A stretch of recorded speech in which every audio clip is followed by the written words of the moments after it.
Morena nació el 2 de octubre de 2011, cuando Andrés Manuel López Obrador congregó a miles de simpatizantes en el Zócalo capitalino para presentar el Movimiento de Regeneración Nacional, después de la agria disputa electoral de 2006. 2 años más tarde, el 20 de noviembre de 2012, el movimiento se inscribió como asociación civil y comenzó a desplegar comités en todo el país, reclutando a voluntarios que recogían firmas y levantaban censos de simpatizantes, casa por casa. En enero de 2014, el naciente partido entregó ante el entonces IFE más de 500,000 de afiliaciones certificadas. El 9 de julio de ese año, el Consejo General avaló el registro. Y el 1 de agosto de 2014, Morena debutó oficialmente como fuerza política nacional. Desde el primer momento, quedó claro que su líder, y a la vez su marca, sería López Obrador, quien ya había recorrido el país 13 veces en sus giras de gobierno legítimo y aparecía semana a semana en la prensa nacional. Llegaron las intermedias de 2015. Con apenas un año de existencia legal, Morena obtuvo más de 3 millones de votos, equivalentes al 8.4% de la preferencia federal, y se llevó 35 curules en la Cámara de Diputados. Se colocó como cuarta fuerza nacional y arrebató al PRD la hegemonía de la Ciudad de México. Para un partido primerizo fue un récord. Ningún contendiente había conquistado tantos escaños en su estreno desde la fundación del PRI en 1929. Ese golpe de mesa cambió la aritmética de la izquierda. Entre 2016 y 2017, Morena absorbió cuadros del PRD, fundó 32 comités estatales, multiplicó sus secciones electorales y cosechó triunfos simbólicos como la alcaldía de Jalapa y la primera diputación de Baja California. A finales de 2017, firmó la coalición Juntos Haremos Historia con el Partido del Trabajo y el evangélico Partido Encuentro Social. Una alianza sorprendente que amplió su llegada a sectores rurales, pero levantó críticas por la carga conservadora del PES. El gran salto ocurrió el 1 de julio de 2018. López Obrador venció con más de 30 millones de votos, el 53% de la elección presidencial, y barrió 30 de 32 estados. Morena y sus aliados aseguraron 191 de 500 diputados y 55 de 128 senadores, suficiente para dominar la agenda legislativa. En tan solo 7 años, el partido había pasado de la calle a Palacio Nacional, algo inédito en la era democrática mexicana y rarísimo a escala global. Pocos partidos, como la Liga por la Democracia de Corea del Sur en 1988 o Syriza en Grecia 2015, habían llegado al poder tan rápido. La fuerza del triunfo despertó 2 narrativas opuestas. Para sus simpatizantes, la victoria materializaba décadas de lucha social y demostraba que un movimiento popular podía derrotar al sistema de partidos tradicionales. Para sus críticos, la coalición con el PES y el rápido incremento de curules configuraban una nueva hegemonía con tintes de sobrerepresentación. El ascenso continuó. En las legislativas de 2021, Morena retuvo mayoría simple con 198 diputados. Y para 2024, ya bajo la candidatura de Claudia Sheinbaum, elevó su bancada a 236 curules, mientras capturaba 67 escaños en el Senado, suficiente para reformas constitucionales con aliados. Paralelamente, su mapa de gobernadores se tiñó de guinda. De 4 entidades en 2018, saltó a 24 controladas tras los comicios de 2024,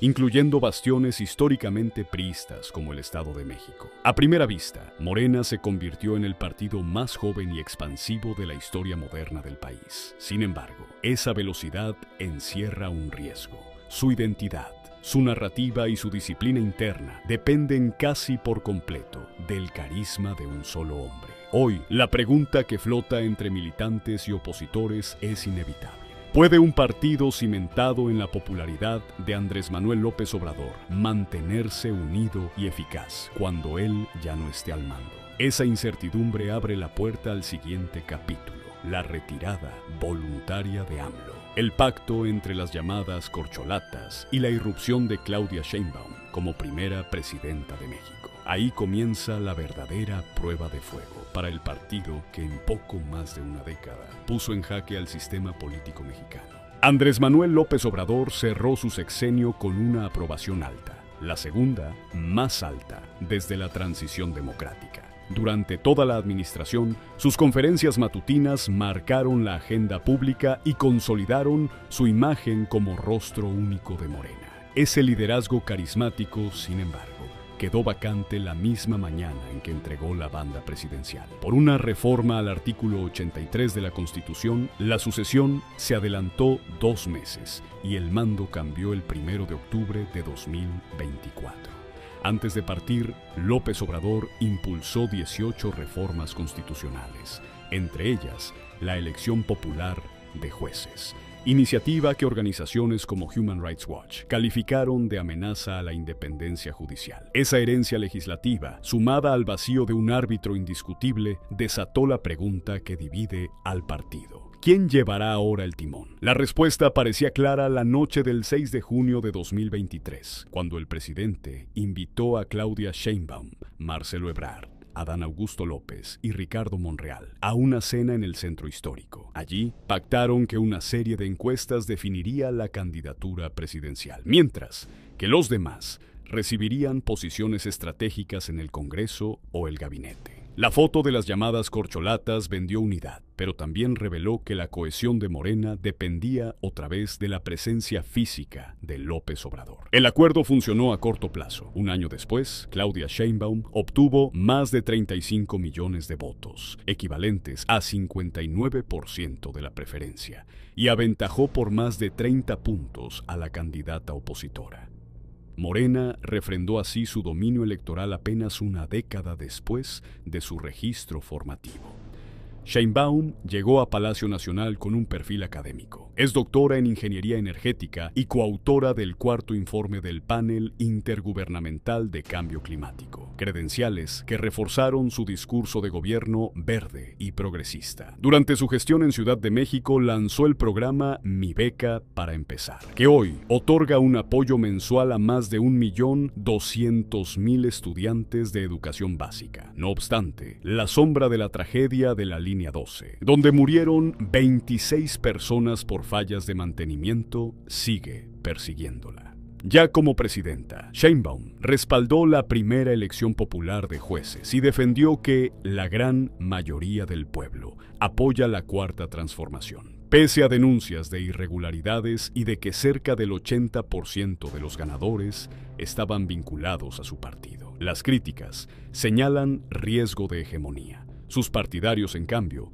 lo ven como paso decisivo para democratizar el poder judicial. Entretanto, los viejos aspirantes no han bajado las armas. Gerardo Fernández Noroña, hoy presidente del Senado, cuestiona la estrategia de seguridad. Adán Augusto impulsa ajustes presupuestales que irritan a gobernadores. Y Ricardo Monreal advierte que, sin un nuevo pacto interno, Morena podría fracturarse antes de las elecciones intermedias de 2027. Así, el partido más joven y exitoso en la historia contemporánea de México enfrenta su dilema central. Sin la figura de López Obrador para arbitrar, la unidad depende de que Claudia Sheinbaum convenza a aliados y críticos. De lo contrario, la fuerza que conquistó el poder en tiempo récord podría diluirse en su propia batalla por el relevo. Gerardo Fernández Noroña, presidente de la mesa directiva del Senado desde septiembre de 2024, se ha erigido en el parlamentario más ruidoso de la Cuarta Transformación. Su estilo frontal, jurias incluidas, incomodó incluso a la presidenta cuando, en pleno intercambio con un senador republicano de Estados Unidos, debió llamarlo a la calma para evitar un incidente diplomático. Cada desplante de Noroña brinda munición a la oposición y revela la falta de un árbitro que, como Andrés Manuel López Obrador, contenga las pasiones internas. El propio Noroña reconoce la existencia de una campaña que busca impedirle repetir en el cargo. Asegura que resistirá, pero admite que la sucesión en la mesa directiva abrió la caja de Pandora al interior de la bancada. Aún así, defiende logros. Afirma que bajo su presidencia, el Senado aprobó 17 reformas constitucionales y promovió la reducción de viáticos en un 15%, cifra que sus detractores disputan para demostrar austeridad republicana. Mientras tanto, Adán Augusto López, exsecretario de Gobernación y hoy coordinador de Morena en el Senado, encabeza la pugna por el presupuesto 2025. Acusa a Ricardo Monreal de intentar recortar 800 millones de pesos al Senado para asfixiar políticamente a sus adversarios. Monreal replica que la Cámara Alta estaba operando con gastos inflados y contratos opacos por 150 millones de pesos. La pelea estalló en diciembre de 2024, cuando Adán Augusto difundió un cuadro de sobreprecios en la compra de equipo de videoconferencia y denunció omisiones administrativas. Las cifras aún son verificadas por la Auditoría Superior, pero el choque quedó grabado como la primera guerra abierta entre dos de las figuras consentidas del antiguo presidente. Monreal, ex coordinador parlamentario y aspirante frustrado a la candidatura del 2024, intenta ahora presentarse como garante de estabilidad. Desde la tribuna advierte que si Morena no firma un nuevo pacto interno antes de febrero de 2027, fecha clave para la renovación intermedia, el partido podría sufrir una fractura similar a la que pulverizó al PRD 2 décadas atrás. Sus llamados, sin embargo, chocan con un dato duro. Los episodios recientes de elección popular de jueces mostraron que alrededor de 4 de cada 5 vencedores estaban vinculados a la militancia guinda, avivando la idea de que la unidad se busca más por la vía del control institucional que por la deliberación política. La votación judicial desnudó las grietas entre pragmáticos y legalistas. Gerardo Fernández Noroña celebró el resultado como triunfo popular. Monreal cuestionó la baja participación, apenas 13% del padrón, y las más de 180 impugnaciones presentadas ante el Tribunal Electoral, calificando la jornada como alerta amarilla para la legitimidad de la Cuarta Transformación. Adán Augusto, por su parte, culpó a los medios de magnificar detalles administrativos para eclipsar lo que llamó la elección más democrática de la historia del Poder Judicial. A la par de estos choques, voces de la dirigencia insisten en mantener el discurso triunfal. Luisa María Alcalde, secretaria general del partido, achacó el fuego interno a egos personales e instó a cerrar filas en torno a la presidenta Sheinbaum. Sin embargo, analistas advierten que esa misma retórica de unidad niega la necesidad de autocrítica y empuja las diferencias al terreno de la descalificación. En los pasillos del Congreso se comenta que la sucesión del 2030 podría ser, de nuevo, la chispa definitiva.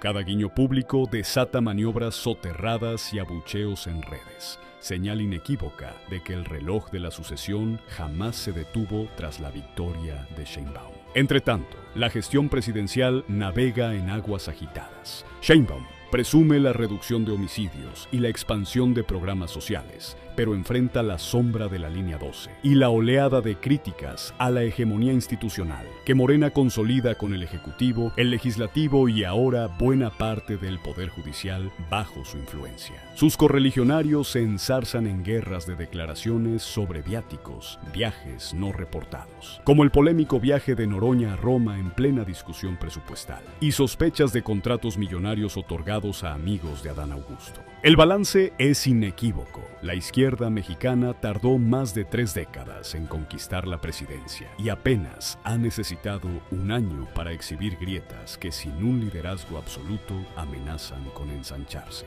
Ahora la continuidad depende de una presidenta que conquistó la elección con cerca de 60% del voto nacional y que, apenas un año después, exhibe su mayor virtud y su mayor flanco: la capacidad de sumar poder al proyecto de la Cuarta Transformación, pero también de concentrarlo bajo un solo color. Las primeras señales llegaron con la inédita elección popular de jueces. La participación fue baja y alrededor de 4/5 partes de los ganadores tenían vínculos directos con Morena, algo que Claudia justificó alegando que la gran mayoría del pueblo apoya su revolución democrática. Críticos como The Economist y la agencia AP advierten que esa jugada coloca al partido a un paso de controlar los 3 poderes de la Unión. Mientras tanto, el mapa político pinta el alcance de esa ola guinda, de gobernar 4 estados en 2018. Morena administra hoy 24 entidades, lo que significa casi 3/4 partes de la población mexicana.